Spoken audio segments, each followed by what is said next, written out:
Hello everyone, જય શ્રી કૃષ્ણ. મારી channel પર તમારું સ્વાગત છે. આજે આપણે રગડા પેટીસ બનાવવાના છે. તેના માટે જોઈ શકો છો તમે અહીંયા અમે આ બટાકાની પેટીસ બનાવીએ છીએ. આવી રીતના આ પેટીસ બનાવવાની છે. આપણે જોઈ શકીએ છીએ આવી રીતના આપણે આ પેટીસ બનાવીને મૂકેલી છે ને આ બાજુ આપણે આ લોખંડની તાવી લીધેલી છે. એનામાં આપણે 1 બાય 1 આ પેટીસ આવી રીતના મૂકવાની છે ને એને થવા દેવાની છે. ને આવી રીતના આપણે એને શેકીશું, મસ્ત ક્રિસ્પી કરીશું. ને આ બાજુ તમે જોઈ શકો છો આવી રીતના મેં વટાણાનો રગડો રેડી કરીને રાખેલો છે. માય ડિયર ફ્રેન્ડ્સ, તમે જોઈ શકો છો આવી રીતના મેં લોખંડની તાવી પર બધી ટિક્કી આવી રીતના સેટ કરીને મૂકી દીધી છે. હવે આપણે એને ક્રિસ્પી ફ્રાય થાય તો સુધી આપણે એને શેકવાની છે.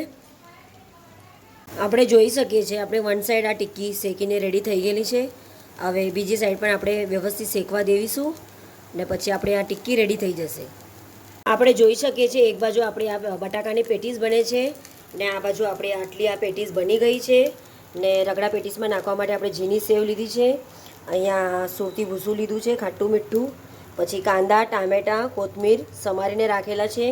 અહીંયા આપણે આ ખજૂરની ચટણી બનાવીને રાખેલી છે ને આપણે અહીંયા આ વટાણાનો રગડો રેડી કરીને રાખેલો છે. જોઈ શકીએ છીએ આપણે એક પ્લેટ લીધી છે. એમાં રગડા પેટીસની અહીંયા આપણે પ્લેટિંગ કરવાના છે. તેના માટે આપણે અહીંયા 2 ટિક્કી લીધી છે. 2 ટિક્કીને આવી રીતના આપણે મૂકીશું. હવે એની ઉપર આપણે વટાણાનો જે રગડો બનાવેલો હતો તે આપણે ઉપરથી ઉમેરીશું. આવી રીતના તમારે આમ ઉપરથી રગડો ઉમેરવાનો છે. તમે જોઈ શકો છો આમ મેં રગડો 2 અહીંયા ઉમેરી દીધો છે. હવે એની ઉપર આપણે આ ખજૂરની ચટણી જે બનાવેલી હતી તે ખજૂરની ચટણી આપણે આવી રીતના ઉમેરીશું. ઓકે, હવે એની ઉપર આપણે થોડા કાંદા અને ટામેટાં નાખીશું. કાંદા નાખીશું ને પછી આપણે આ ટામેટાં નાખીશું. હવે થોડુંક આપણે આ નમકીન નાખીશું ઉપરથી.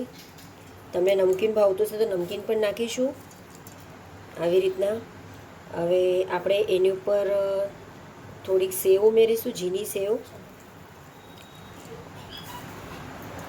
થોડી આમ ઝીણી સેવ ઉમેરી દીધી મેં અને એની ઉપર આપણે આ થોડીક કોથમીર ઉમેરી દઈશું. હવે આપણે આ રગડા પેટીસની જે પ્લેટ છે તે રેડી થઈ ગઈ છે. માય ડિયર ફ્રેન્ડ્સ, તમને આજની મારી રેસીપી ગમી હશે તો મારી ચેનલને લાઇક, શેર, સબસ્ક્રાઈબ જરૂર કરજો. Good bye.